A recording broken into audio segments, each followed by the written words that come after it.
Hey guys, நான் ஜெய். இன்றைக்கி நம்ம ஃபோட்டோஷாப்பில் எப்படி சினிமாட்டிக் கலர் கிரேடிங் பண்ணுறதுன்னு பார்க்க போகிறோம். இது ரொம்ப சிம்பிள் அண்ட் ஈஸியான டுட்டோரியலாக இருக்க போது. ஃபைன், ஸ்டார்ட் பண்ணலாமா?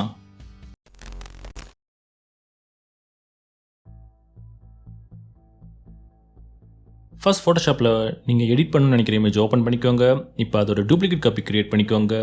இந்த மாதிரி கீழே புல் பண்ணிட்டு வந்து மேனுவலாக க்ரியேட் பண்ணிக்கோங்க. இல்லைனா கீபோர்ட் ஷார்ட்கட் Ctrl+J யூஸ் பண்ணி க்ரியேட் பண்ணிக்கலாம். நெக்ஸ்ட் வந்து நம்ம கிரேடிங் எஃபெக்ட் தான் க்ரியேட் பண்ண போகிறோம். அதுக்கு நம்ம யூஷுவல் மெத்தடை ஃபாலோ பண்ண போகிறதில்ல. ஃபர்ஸ்ட் ஒரு லேயரை க்ரியேட் பண்ணிக்கோங்க. கலர் பிக்கரில் போய் எந்த கலர் வேணாலும் எடுத்துக்கோங்க. நான் இங்கே ஒயிட் கலர் எடுத்துக்கிறேன். ஃபில் பண்ணிக்கோங்க. Keyboard shortcut Alt Backspace use பண்ணி. இப்போ ஃபில்லை வந்து கம்ப்ளீட்டாக 0 கொண்டு வந்துருக்கோங்க. ஃபைன்.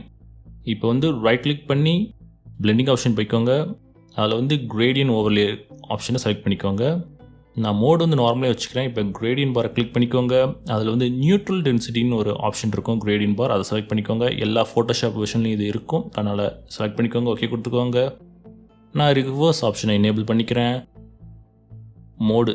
ஸ்டைல் வந்து ரேடியல்னு வச்சுக்கிறேன். ஆங்கிள் வந்து 90 வச்சுக்கிறேன். ஃபைன். நெக்ஸ்ட் நம்ம ஸ்கேல் தான் எடிட் பண்ண போகிறோம். அதுக்கு முன்னாடி நம்ம ஏன் இந்த டெக்னிக் யூஸ் பண்ணோன்னா, உங்களுக்கு வந்து இதில் எடிட் பண்ணுற ஆப்ஷன் வந்து ரொம்ப ஈஸியாக இருக்கும். இப்போ உங்களுக்கு மவுஸ் கர்சர் யூஸ் பண்ணி அந்த கிரேடியண்ட்டோட எந்த இடத்துல ப்ளேஸ் பண்ணணுமோ அந்த இடத்துல நீங்கள் மூவ் பண்ணி ப்ளேஸ் பண்ணிக்கலாம். ஸோ எடிட் பண்ணுறது ரொம்ப ஈஸியாக இருக்கும், கன்வீனியண்ட்டாக இருக்கும். அதனால தான்.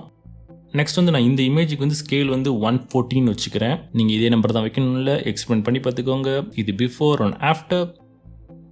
நெக்ஸ்ட் வந்து நம்ம சேனல் மிக்சர் அட்ஜஸ்ட்மெண்ட் லேயர் ஒன்று க்ரியேட் பண்ண போகிறோம். இது ஃபைன். இதில் வந்து நம்ம ஃபர்ஸ்ட் வந்து ப்ளூ சேனல் எடிட் பண்ணிக்கலாம். அதில் வந்து நான் ப்ளூ சேனல் வந்து 100லேருந்து கம்ப்ளீட்டாக 0 கொண்டு வந்துக்கிறேன். ஃபைன். நெக்ஸ்ட் வந்து க்ரீன் சேனல் வந்து அதை நான் 100ன்னு இன்க்ரீஸ் பண்ணிக்கிறேன். ஸோ தட் நம்மளுக்கு இந்த மாதிரி ஒரு எஃபெக்ட் கிடைக்கும். ஃபைன். இப்போ இந்த இமேஜில் பார்த்தீங்கன்னா எனக்கு இந்த orange kind of reddish tone இருக்குது. ஸோ அதனால் நான் அந்த ரெட் சேனல் எடிட் பண்ண போகிறேன். அதில் வந்து நான் red channel little bit reduce பண்ண போகிறேன்.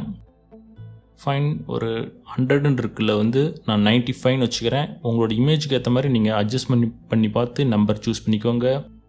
அடுத்து வந்து அதில் நான் க்ரீன் லெவல் வந்து ஃபுல்லாக கம்மி பண்ண போகிறேன். -22 கொண்டாந்துக்கிறேன்.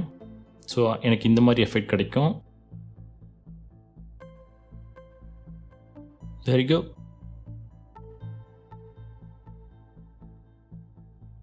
நெக்ஸ்ட் வந்து நம்மளோட இமேஜில் வந்து நீங்கள் ஜூம் பண்ணி பார்த்தீங்கன்னா அந்த மாடலுக்கு வந்து அந்த ரெட் டோன் வந்து கொஞ்சம் ஹார்ஷாக இருக்க மாதிரி இருக்குது. ஸோ அதனால் நான் அதை அட்ஜஸ்ட் பண்ண போகிறேன். அதுக்கு சேச்சுரேஷன் அட்ஜஸ்ட்மெண்ட் லேயர் நான் யூஸ் பண்ண போகிறேன். அதை க்ரியேட் பண்ணிக்கோங்க. சேச்சுரேஷன் அட்ஜஸ்ட்மெண்ட் லேயரை. அதில் வந்து நான் ரெட் சேனல் மட்டும்தான் எடிட் பண்ண போகிறேன். அதனால் அந்த ரெட் சேனல் நான் செலக்ட் பண்ணிக்கிறேன். அதில் வந்து என்னோடய சேச்சுரேஷன் வந்து நான் கொஞ்சம் கம்மி பண்ணிக்கிறேன். லிட்டில் பிட் மைன்யூட்டாக இமேஜ் பொறுத்து நீங்கள் அதை அட்ஜஸ்ட்மெண்ட் பண்ணி பார்த்து வச்சுக்கோங்க. நான் இதில் -2 வச்சுக்கிறேன். பிரைட்னஸ் வந்து கொஞ்சம் அதிகம் பண்ணிக்கிறேன். +23 வச்சுக்கிறேன். ஸோ தட் அந்த டார்க் ரெட்டிஷ் பார்ட் வந்து இன்விசிபிள் ஆகிடும். அப்புறம் சேச்சுரேஷன் பாரையும் லிட்டில் பிட் அட்ஜஸ்ட் பண்ணுறேன். ஓகே, அது என்னோடய இமேஜுக்கு ஏற்ற மாதிரி. இப்போ பார்த்தீங்கன்னா உங்களுக்கே தெரியும், நான் ரொம்ப மினிமலான எடிட் தான் பண்ணேன். இது பிஃபோர் அண்ட் ஆஃப்டர் அந்த மாடல் இமேஜ் எவ்வளோ இம்ப்ரூவ் ஆயிருக்குன்ட்டு. ஃபைன். நெக்ஸ்ட் வந்து எனக்கு வந்து அந்த பின்னாடி இருக்க கிராஸ்க்கு வந்து ஆரஞ்ச் டோன் ஆட் பண்ண போகிறேன். ஸோ அது நீட்டாக இருக்குன்னு ஃபீல் பண்ணுறேன். அதனால் அதுக்கு நான் சாலிட் கலர் எஃபெக்டை வந்து யூஸ் பண்ண போகிறேன் இந்த பாட்டுக்கு. அதுக்கு என்ன பண்ணுங்கள், ஒரு சாலிட் கலர் அட்ஜஸ்ட்மெண்ட் லேயர் ஒன்று க்ரியேட் பண்ணிக்கோங்க. இதில் வந்து நான் ஆரஞ்சு கலர் எடுத்துக்க போகிறேன்.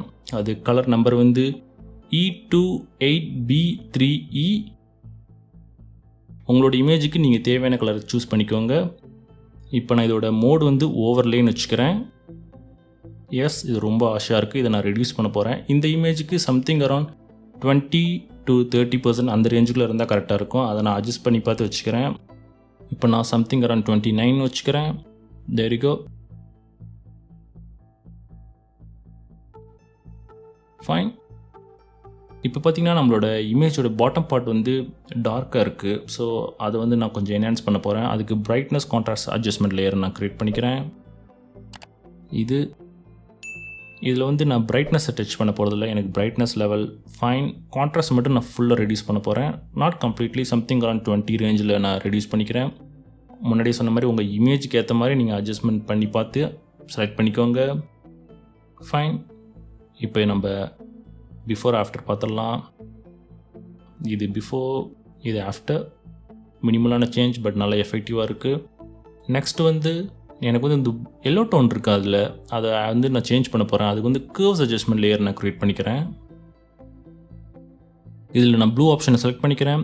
இதில் வந்து அந்த கர்வ் இருக்குல்ல, அதில் டாப் பார்ட்டையும் மேலே லிட்டில் பிட் அண்ட் பாட்டம் பார்ட்டையும் மேலே லிட்டில் பிட் மூவ் பண்ணிக்கிறேன். ஸோ தட் நம்மளுக்கு அந்த மினிமலான அந்த ப்ளூ டோன் ஒன்று கிடைக்கும். இது பிஃபோர் அண்ட் ஆஃப்டர் உங்களுக்கு புரிஞ்சிருக்கும். ரொம்ப மினிமலாக இந்த இமேஜுக்கு ஏற்ற மாதிரி நான் க்ரியேட் பண்ணிக்கிட்டேன் கர்வ்ஸ் அட்ஜஸ்ட்மெண்ட் லேயர் வச்சு.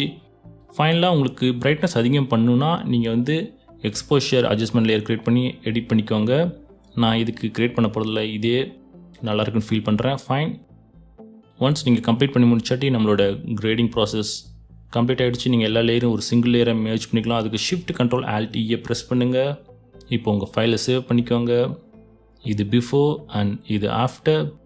So there you go. ரொம்ப பேசிக்கான டெக்னிக் வச்சு நம்மளுக்கு தேவையான அந்த சினிமாட்டிக் கலர் கிரேடிங் ப்ராசஸ் பண்ணியாச்சு. So that's it guys. இந்த வீடியோ உங்களுக்கு யூஸ்ஃபுல்லாக இருந்திருக்கும்னு நினைக்கிறேன். மறக்காமல் வீடியோவை லைக் பண்ணுங்கள். இந்த மாதிரி இன்ட்ரெஸ்டிங்கான டியூட்டோரியல்ஸ் பார்க்க சேனல் சப்ஸ்கிரைப் பண்ணிக்கோங்க. மறக்காமல் என்னோட மற்ற வீடியோஸ் கூட செக் பண்ணி பாருங்கள். வீடியோ பார்த்ததுக்கு நன்றி. Take care.